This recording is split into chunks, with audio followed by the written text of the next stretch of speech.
Hello students, नमस्कार। आज की वीडियो यूपी स्कॉलरशिप से रिलेटेड बहुत महत्वपूर्ण होने वाली है, क्योंकि इस वीडियो में आपके सारे डाउट्स क्लियर कर दूंगा और सारे पॉइंट्स जो यूपी स्कॉलरशिप से रिलेटेड है वो भी आपके बिल्कुल क्लियर हो जाएंगे। मैं आपसे निवेदन करता हूं कि आप हमारी वीडियो को लास्ट तक देखें। सबसे पहले मैं आपको ये बता देता हूं कि मैं किन किन पॉइंट्स पे बात करूंगा। मैं सबसे पहले बात करूंगा लेटेस्ट न्यूज पे, जो कि यूपी स्कॉलरशिप में स्टूडेंट क्या क्या चल रहा है। फिर उसके बाद मैं बात करूंगा ऑल कैटेगरीज के बारे में, मैंने अलग से मेंशन कर रखा है, जनरल, ओबीसी, एससी, एसटी और माइनॉरिटी। फिर मैं बताऊंगा स्टूडेंट्स आपको 31 मार्च में आपकी स्कॉलरशिप आएगी और आपके स्कॉलरशिप स्टेटस में चाहे वेरीफाइड लिखा हो, चाहे आपका ब्लॉक बाय डीएससी लिखा हो या फिर आपका पेंडिंग लिखा हो, मतलब ओवरऑल मैं सब कुछ आपका बताने वाला हूं। और जिन की स्कॉलरशिप नहीं आई अभी तक उन्हें स्टूडेंट्स क्या क्या करना है, तो बिना किसी देरी के वीडियो को शुरू कर दे रहे थे। स्टूडेंट आपको पता है कि 31 मार्च तक हर हाल में सभी की स्कॉलरशिप आ जाती है और मैं स्टूडेंट्स, मेरा मानना है कि मैं स्टूडेंट्स ऐसा पर्सन हूं जो कि बिल्कुल आपको प्रैक्टिकल लाइफ से जोड़कर बताता हूं, बिल्कुल भी हवा में आपसे मैं बातें नहीं करता। जो कि प्रैक्टिकल लाइफ में स्टूडेंट्स होता है, आप हमारी प्रीवियस वीडियो भी देख सकते हैं। बिल्कुल जो प्रैक्टिकल लाइफ में स्टूडेंट के संग जो होता है मैं बिल्कुल वही बिल्कुल बताता हूं, बिल्कुल हवा में नहीं बातें करता हूं। तो स्टूडेंट सबसे ये देखा गया है कि कल 31 मार्च को जो सेकंड इंस्टॉलमेंट है वो स्टूडेंट बहुत ज्यादा मात्रा में आई है।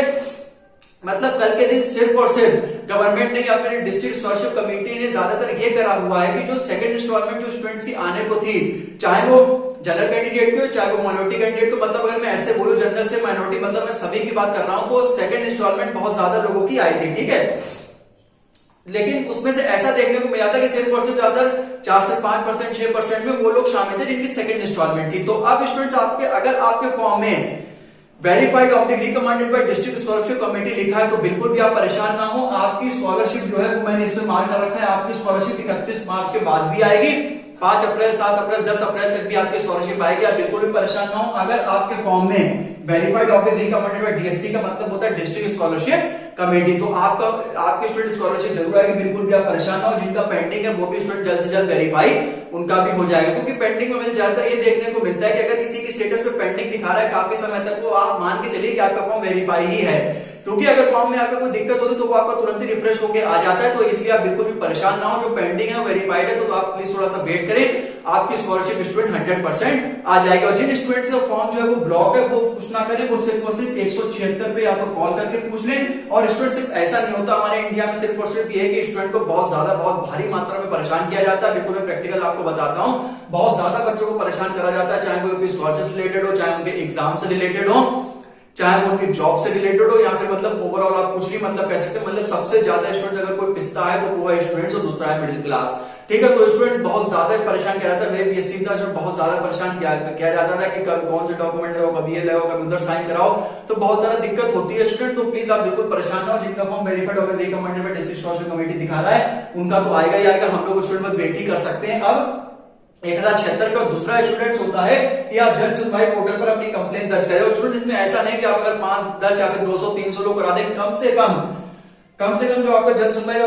मतलब पोर्टल करा दे तो कम से कम 10 से 12 या फिर 14,000 के आसपास जो आपकी कंप्लेंट स्टूडेंट दर्ज होनी चाहिए, तभी स्टूडेंट गवर्नमेंट या फिर डीएससी कुछ निर्णय लेती है। क्योंकि स्टूडेंट आपने इंडिया में खुद देखा हुआ है कि अगर भारी मात्रा में स्टूडेंट्स एक ही बात पे रट लगाए रहते हैं, तभी स्टूडेंट सरकार जो है वो निर्णय लेती है, तभी स्टूडेंट के पक्ष में स्टूडेंट बात होती है। अदरवाइज आप एक या दो ही लोग कमेंट अगर करेंगे ज्यादातर, तो आपके लिए स्टूडेंट बहुत ज्यादा दिक्कतों का सामना आपको करना पड़ सकता है। तो स्टूडेंट और बाकी ज्यादा लोग मुझे कमेंट करके कहते हैं कि सर मैं जनरल कैंडिडेट का हूं, मैं ओबीसी कैंडिडेट का हूं, मेरे तक स्कॉलरशिप नहीं है। ऐसे बहुत कम ही स्टूडेंट्स मुझे देखने को मिलते हैं जो एससी, एसटी या माइनॉरिटीज। मैं आपको खुला बोलना चाहता हूं कि 90 पर मतलब 100% एससी, एसटी और माइनॉरिटी कैंडिडेट की स्कॉलरशिप तो आनी ही आनी है। अगर स्कॉलरशिप किसी भी स्टूडेंट के संग हेराफेरी होती है तो वो सिर्फ और सिर्फ जनरल कैंडिडेट के संग होती है, क्योंकि आजकल ऐसा मतलब भावना बना रखी है कि जनरल कैंडिडेट्स वाले बहुत धुले हुए हैं, इनके पास तो पैसा ही पैसा है। तो इसलिए मैंने आपसे पहले का मैं आपको बिल्कुल प्रैक्टिकल नॉलेज बताता हूं।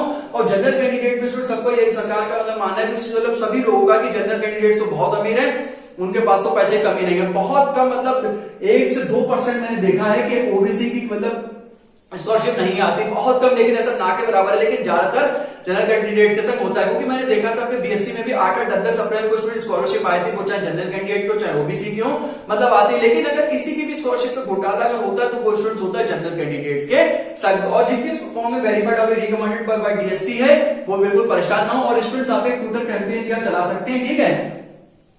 फिर से मैंने कहा ट्विटर कैंपेन जिनकी वेरीफाइड, और अगर आपको डाउट है कि आएगी कि नहीं, तो उसमें आप 10 से 12, 13 हजार अगर आप करेंगे तभी आप आज ही से बिल्कुल अभी से हमारी वीडियो देखने के बाद आप एक पॉपुलर हैशटैग मैंने लगा रखे हैं, ये स्कॉलरशिप में पॉपुलर हैशटैग है स्टूडेंट स्कॉलरशिप, और ये स्टूडेंट जो 3 है ऊपर के, ये स्कॉलरशिप है और सपोर्ट स्टूडेंट, ये तो ऐसे टैग है जो कि ट्रेंडिंग टैग्स होते हैं, ये सीधा सीधा डीएससी के पास या फिर गवर्नमेंट के पास सीधा सीधा जाते हैं। तो ये 3 मैंने बेस्ट आपको बताया, स्कॉलरशिप, स्टूडेंट सपोर्ट और सपोर्ट स्टूडेंट। ठीक, उसके बाद ये आपका हायर एजुकेशन। हायर एजुकेशन का मतलब ये कि जिन स्टूडेंट्स की यूपी स्कॉलरशिप आने को है वो स्टूडेंट अपनी हायर एजुकेशन सिर्फ और सिर्फ उसी स्कॉलरशिप से कर सकते हैं। और ये स्टूडेंट्स एजुकेशन, एजुकेशन का मतलब ये होता है कि स्कॉलरशिप आने के बाद हम अपने फर्दर एजुकेशन में हम लोग क्या कर सकते हैं, आगे बढ़ सकते हैं। ठीक है स्टूडेंट्स, और बाकी जिन लोगों का ब्लॉक है उनके लिए मैंने बता दिया 1076 और बाकी जन सुनवाई पोर्टल पर। बिल्कुल भी आप परेशान ना हो, 31 मार्च के बाद भी आपकी स्कॉलरशिप आएगी। और जिनका स्टूडेंट्स अमाउंट पीएफएमएस पे शो हो रहा है अभी तक नहीं आया है, तो जिनका भी अमाउंट पीएफएमएस पे शो हो रहा है उनके स्टूडेंट स्कॉलरशिप जरूर आएगी, 100% आएगी।